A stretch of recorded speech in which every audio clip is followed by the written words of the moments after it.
ពេលស្រូវឡើងថ្លៃចុះរៃទឹកលិច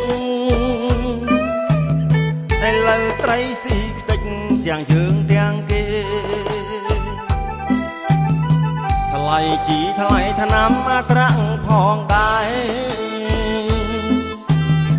មិនទាន់បានសងគេព្រោះខាតឡងចង់លិចខូចទាំងផ្លូវស្រូវស្រាលស្រូវធ្ងន់បងច្រូតបានមុនមិនសូវអីទេបាត់មន់បាត់ឆ្មាស្លាប់ជ្រូកបាត់ឆ្កែលិចអណ្ដែតអូហើយផ្ទះក្បែរមាត់ស្ទឹងថាវាកំម្លេះទេអោជីវិតខ្ញុំបងប្អូនគ្រប់ភូមិទឹកដូចទន្លេ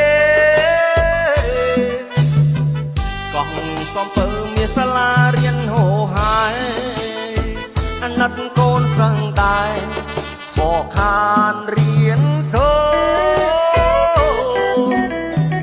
រៀងមានទុកធំអាយុដំខ្នងខ្នែងរៀអស់ចំបែងពូចង់មើលថែសង់ទាំងចែកដីទាំងក្រុងទាំងស្រែ